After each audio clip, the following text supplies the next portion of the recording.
chances are you have never been here. In fact, it is likely that you may never have even heard of this place. Tourists don't really come here. There are few hotels, no major attractions. The state of Minas Gerais, Brazil. It's about the size of France, covered by farmland, mountains, and savanna. Belo Horizonte is the capital, a center for the Brazilian banking and tech industry. A planned city, built in the late 1800s. 5 million people live in the metropolitan area. It's one of the fastest growing cities in Brazil, in the world in fact.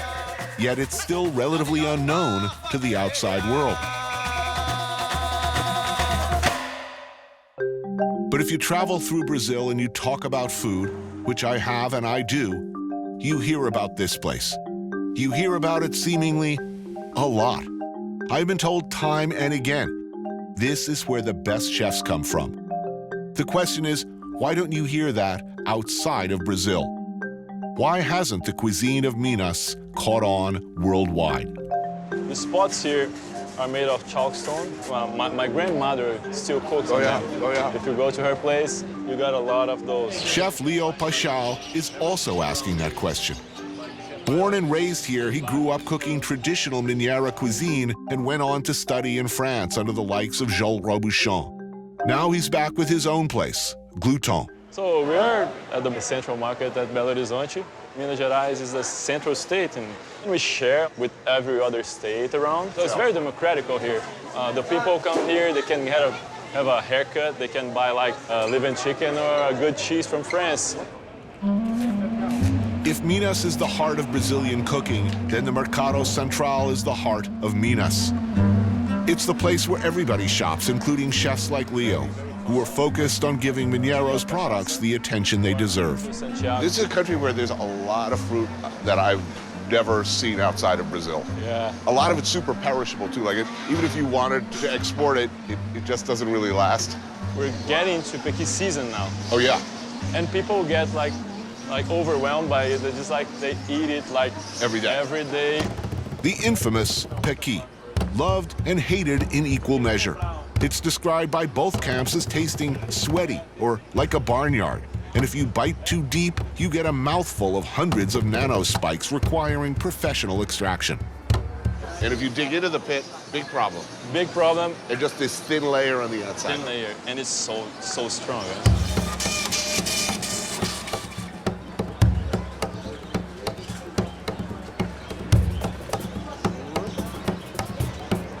Our vegetables. She's my supplier. So this is taioba, this big tropical leaf here. This is the kind of fundamental Mineiro ingredient you didn't find in restaurants here until recently. It's part of like the forgotten vegetables. They used to eat it out of the yard because it grew all around. How do you cook it? Just boil it like for 15 seconds with water and a little butter. It's meaty. It's got a meat like chew on it. It resists a bit, then it breaks down like meat. Daí o japonês fez isso comigo lá na roça. Japão tá lá quadro, lá todo tamanho.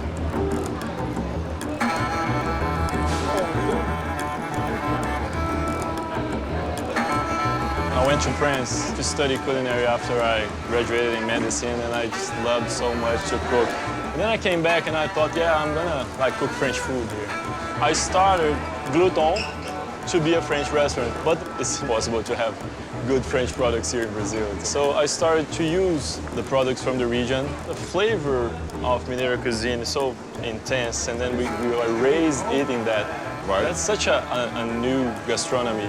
I started to cook like pork snack, oxtail, and I fell in love with those products. Because if I don't cook it, who's gonna cook it? You have good products, right? Yeah. So why not use them? Yeah.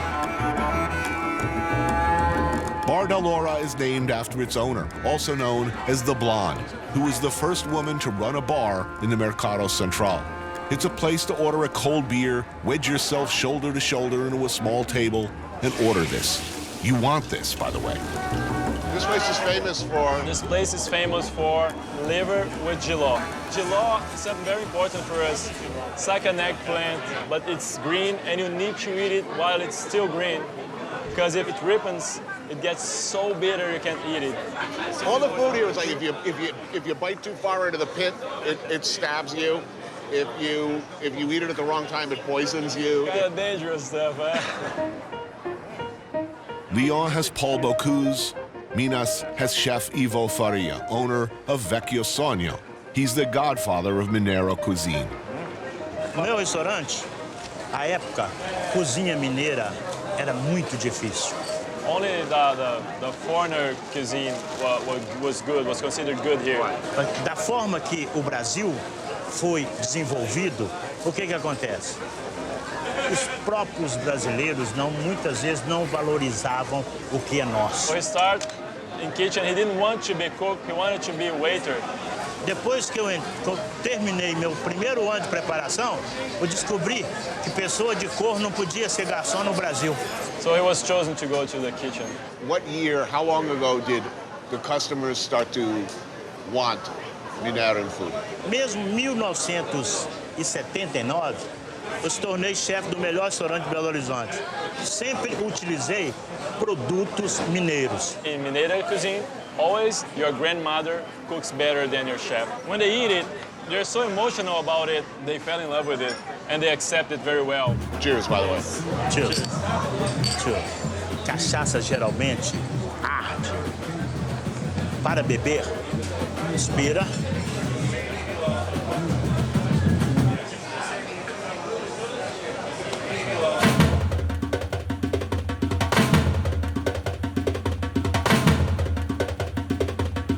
Minas is a central state, landlocked. You want to hit the beach, and it's a 7-hour bus ride to Rio. That, or you come here, Beach Station. No beach, hire a water truck. Economy in the shitter, turn up the music and dance. It's known here as the Little Slippery Way. You adapt, you survive, no matter what, you have a good time, and you don't go it alone. It's a philosophy that carries over to the botecos. They're basically neighborhood joints found all over Brazil, serving beers, cachaça, and a few homemade dishes. Places like this one, Bar do Coreca. What are the requirements that define a boteco? It's a place where the family is behind the counter, full-time. Mom and pop. Mom and papa, yeah. Eduardo Maia is a self-taught gastronome and paterfamilias of the boteco scene here. Luis Otavio, a beverage tycoon who specializes in the legendary cachaça of Minas Gerais. If the boteco is good, people come all over town. It's like a home outside our home. It's a group therapy. What are you talking about? We talk about everything but business. Sports?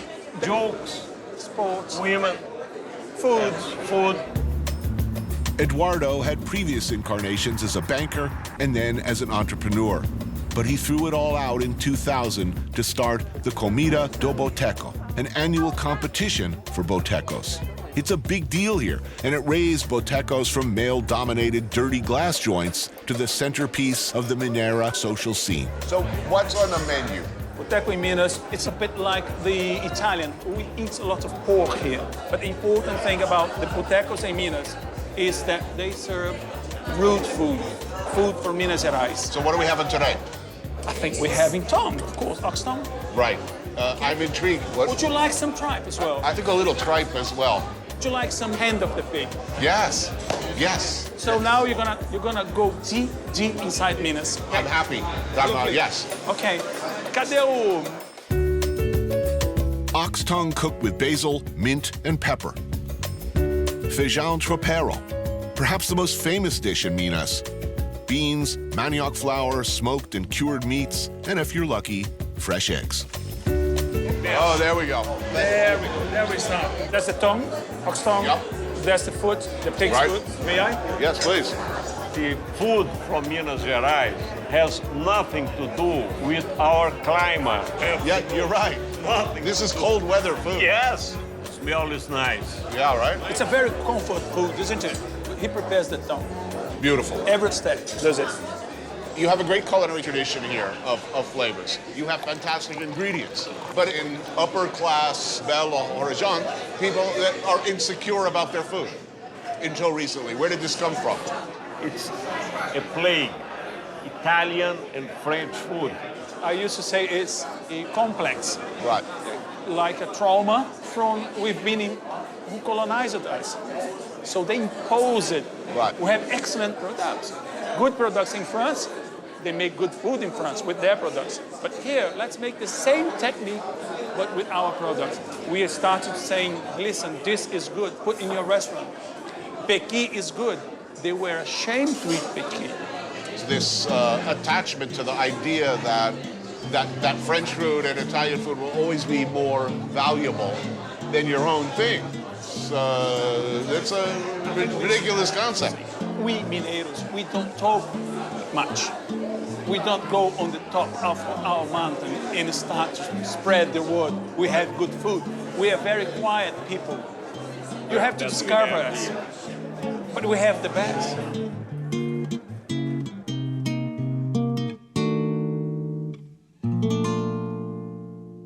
Pergunte por mim, longe de você. Veja como é triste viver. Sei que ficou sem chão, quando flutuar, já não mais existe meu cantar. Pergunte por mim, longe de você. Veja como é triste meu viver. Sei que ficou sem chão, quase a flutuar, já não mais existe meu cantar. The story of Mineiro cuisine, you could argue, starts with the gold rush, the world's first, in fact. In the late 1600s, alluvial gold was found in the mountainous rivers of Minas. Over the next 100+ years, while Portuguese masters fanned themselves on the riverbanks, African slaves sifted billions in gold from the mud and earth. By the end of the 19th century, the deposits were exhausted, and about 500,000 Africans had been forced to make this country their home. Now Brazil has the largest African diaspora in the world. This is the mother. And though Brazil remains a country of rampant inequity, deeply divided along racial lines, African culture saturates all corners of the society. This is especially true of the food. Looks good. Super. Ele pode ver, por exemplo, que aqui em Minas não tem muito sal, não tem muita pimenta. A nossa comida é muito mais com sabor de alho, cebola, do que qualquer outro condimento, né? Zora Santos is a practitioner of old-school Afro-Mineiro cuisine. She traveled Europe as one of the first black Brazilian models in the 70s, but returned home to look inward, becoming an ambassador for independent black women in the kitchen and running her own catering business.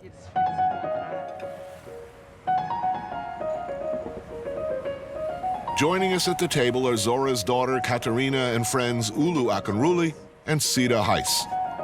Well, how African is Brazilian cuisine in general? 99%. 90%. What do you think white Brazilians, would they say the same thing? É muito interessante isso. Mas se perguntar qual é a comida que eles mais gostam, eles vão dizer da feijoada, do tropeiro mineiro, do frango com quiabo. São comidas de descendência africana. Zora prides herself on preparing food in the tradition of the enslaved African women who were, in her view, the matriarchs of Mineiro cuisine. She cooks with a serious focus on vegetables and greens, ingredients from the yard, basically what her predecessors had to work with, and applies West African technique. This is anju, a dish simply made of cornmeal and water or milk, cooked for hours. There's ora pranobis, a native green, very rich in protein. It was known as the poor people's meat, and its use dates back to colonial times when African cooks had to make do with very limited resources. Pork has always been common to this area where people raised and still raise their own pigs to butcher. Ribs are on the menu today, and I am not complaining. But look, everything that Brazilians claim to love is African, right? I mean, the music, the food, all of the classic dishes. Do you feel, given how everything African is to Brazil and Brazilian identity, do you feel that Afro-Brazilians have political representation? No. No, nobody. It's like nobody had. Let me think. No. Nem política, nem acadêmica, econômica, não. Why? Não. Why? Agora fez a pergunta, por quê, né? Why? Uai, por que eu respondo? Everything African is so fundamental to everything that makes Brazil awesome. I mean, I could say the same thing about the United States, but O catolicismo, o rico não passa no fundo da agulha, não tem uma coisa assim. Tem o sermão do padre Vieira, que é da época da colonização, que ele dizia que todo esse sofrimento imposto ao negro era para garantir o seu lugar no céu. The Catholic and the Protestants, they have the same ideology that the black people, right, should be satisfied now because it'll pay off later. Yeah, We'll get you next time. Exactly.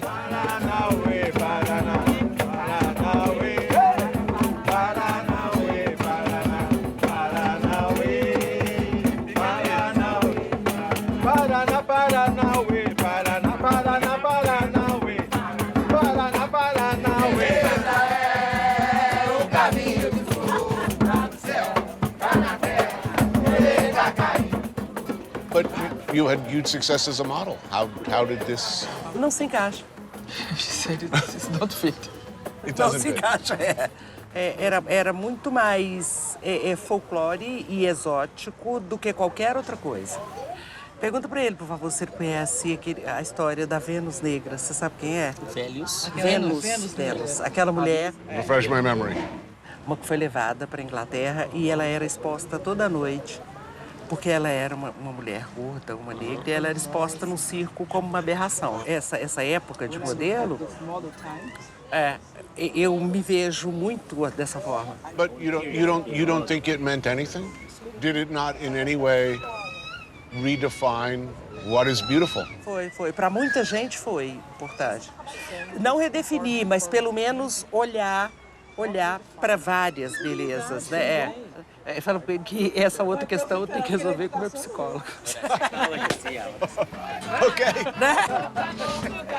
Pra ficar na boa cachorra, eu pergunto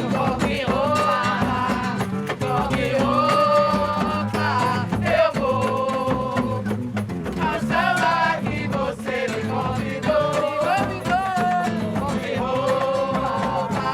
Eu vou, que roupa eu vou ao samba que você me convidou.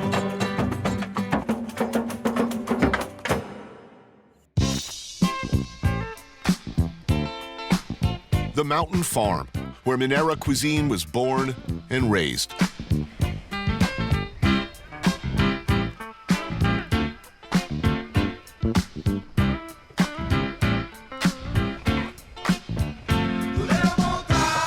You grow up on a farm like this and you grow up eating food that would be called in more urban settings artisanal.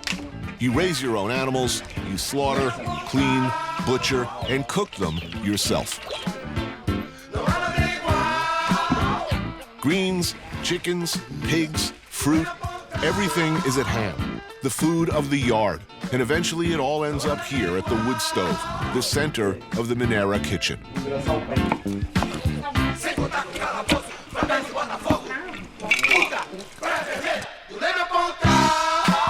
And when you put the food on the table, you make sure there's enough for everybody.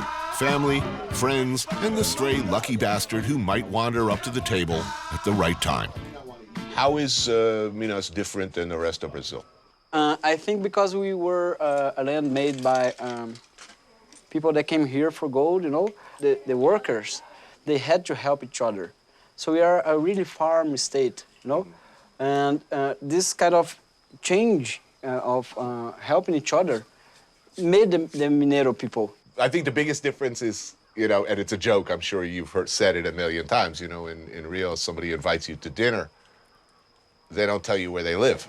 Right? Yeah. Here they seem to mean it. We are just people who like to receive people, to invite people to our houses. We are people that we grew up cooking.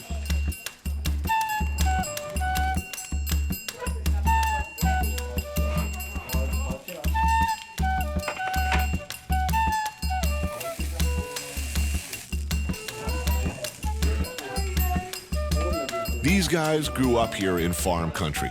Now they're at the center of Belo's culinary scene. Felipe Hame, owner of Alma Chef and champion of Mineiro Cuisine, and his friends and fellow chefs, Felipe Galastro, Fred Trindade, and Boy. They come back here to Galastro's family farm. They come back often to cook and eat, and of course, drink. For me, one important thing from here, that we make food to share. I can't remember a dish that you make for One person, just for for you, yourself, for- just for yourself or for people. Everybody's gotta eat, you know? Everyone's gotta eat. Everyone is welcome.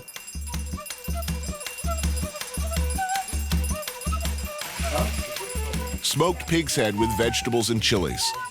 Native green beans called andu, prepared with bacon and farofa.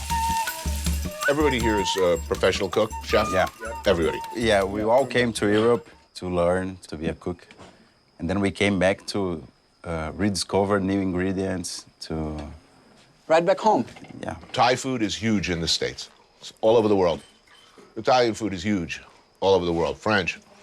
But why do you think Brazilian food, real Brazilian food, does not have a higher profile internationally? It's a hard question because all chefs, all the people who works with food, we think this every day. We just have to figure out how to get the ingredients there. Yeah. This is a problem because a lot of the really amazing Brazilian products just don't travel. You We can't. have a health department system that controls with an iron hand, you know? I can tell that. I mean, it's tough. We've got a lot of problems here in Minas with our cheese, because it's made of raw milk. But I never seen or heard anyone that even got sick by eating our cheese, by eating our blood sausages. We grew up eating that. Yeah, shall we bring the meal? Yeah, sure. Yeah. And the pièce de résistance, frango a mollo paldon. Chicken and brown sauce baked in a clay pot, finished with the blood of chickens fresh killed this morning. Oh, yeah. That's awesome. Woo. All right. Served with pequi rice, farofa, and of course, cachaça. Cheers. No Brasil, você comer de joelhos. Which means eat food of the... Eat on your knees. Eat on your knees. Yeah. Just like saying prayers for the food, thanking the food. What's the hardest part backyard. with the customers? What's the hardest thing to convince your customers? Here, they don't like to pay. Yeah. You don't want to pay. They don't want to pay. They don't want to pay for something that grandmother did. They want to have world-class service, Right. world-class food. They don't like to spend that much money here. They spend a lot of money right here in São Paulo. In New York. Give it a French name, they'll pay. Exactly.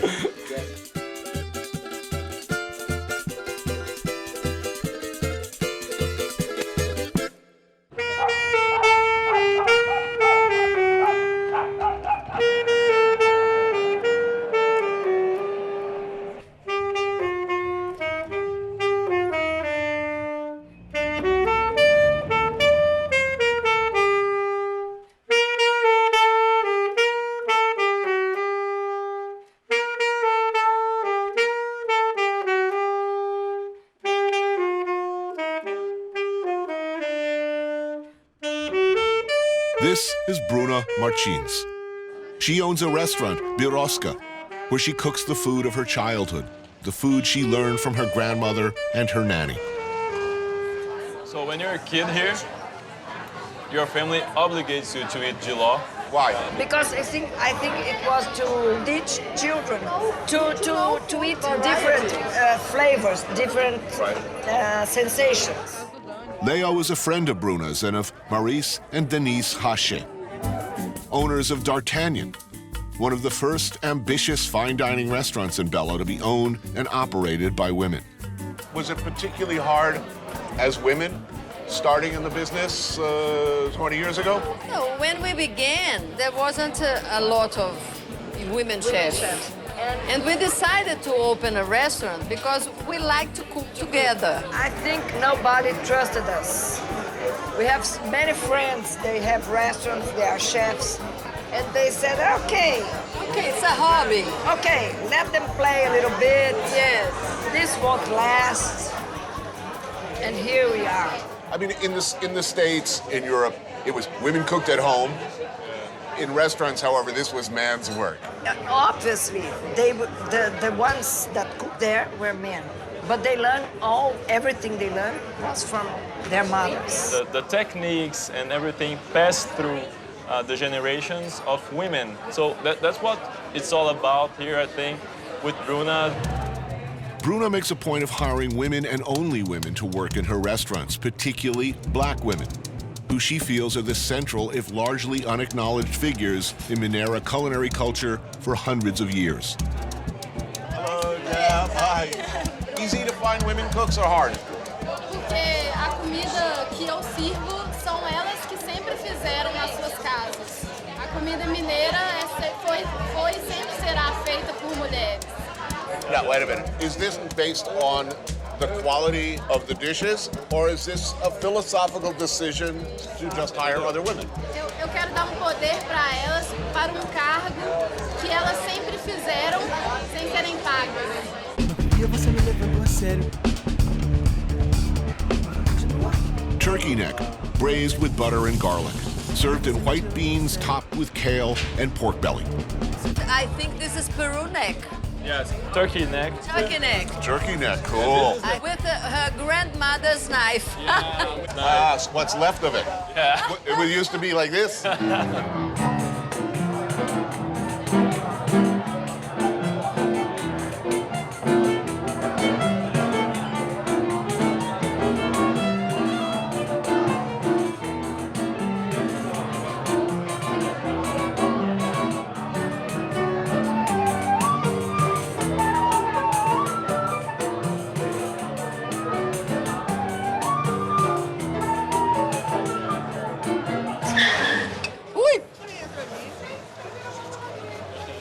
In Brazil, like in so many places we go, everything is just fine until it's not.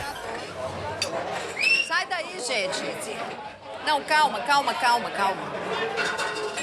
Eu não acredito nisso. Não, pronto. Não! Pelo amor de Deus, Denise, entra debaixo da mesa. Denise, assenta debaixo da mesa, Denise. Oh my God. I've never been in such a situation like that. I'm sorry. But the guy was drunk. Well, he stole the car, I guess. Yes. My director and camera guy, by the way, immediately tackled me to the floor and shielded me from the direction of the gun with their bodies. To which I say, thanks, guys, but dudes, your wives are going to be pissed.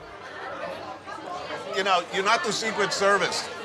You're young, you have your whole life ahead of you. We had to protect you.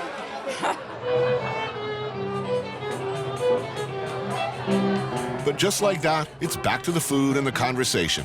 Keep your glass full and your friends around you, and we'll make it through. Quando é que ela vai sentar aqui? Oh, wow. This one is amazing. Beautiful. Cupim, or ox hump pot roast, served with mashed potatoes and farofa. So why did you do something as difficult as open a restaurant? Meu sonho sempre foi servir a comida da minha avó aqui. Cooking is about joy and comfort. Cooking in a restaurant is about business. So is it still a joy? Pratinho decorado, nas flores, no piano. Mas aqui eu coloco amor em tudo que eu faço.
At the end of a long night, decisions good and bad, friends old and new, a night spent playing or a night spent working. All across the world, wherever cooks stumble out of work late, there's a place like this, Nono, one of the few places that's open all night, serving the kind of thing that enlightened night dwellers everywhere want and need, like mocotó. Gentlemen. Hey, Tony. How are you? Nice Good to see you. What's up? It's the city that never sleeps, 24-hour mocotó, right? This place is very democratic because, like, everybody comes late at night, taxi drivers, hookers, and cooks. Because yeah, we can why is it that hookers and cooks always like are welcome at the same place? You know, we're the same social standing.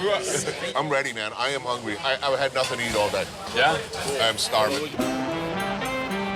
Mocotó is the ultimate in broke-ass, drunk-ass peasant food. Slow-cooked cow's foot and/or other bits. Tender and tasty, and believe me, one of my favorites, especially at this hour. We opt for the elite version with a raw quail egg because, well, need I remind you of my confirmed record of egg sluttery? Good stuff. Wow. Nice. It's like the greatest thing ever. So they serve 170 kilos of cow food every day. So that's about 350 pounds, 320? Of, yeah, cow food. But all that good stuff ends up in here, man. That gelatin, man. Yeah. The rotation, it's big, you know. These people come in, have a beer, and go out. It's never too busy. Right. But it goes on 24 hours.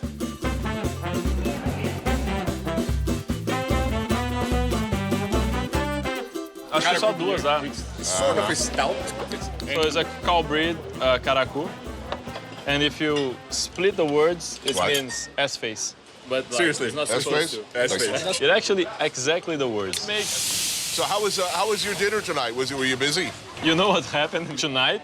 It came like 3 clients. A lady with her husband and her chef. And she said, oh, this is my chef. He's gonna eat, and me and my husband, we're not, because we're eating special food for detox. We're full of restrictions. Right. And we brought our soup. So if you can please heat my soup for me, because detoxing. Detoxing from what? From what, heroin addict? I mean, just go home and do some more heroin. Yeah.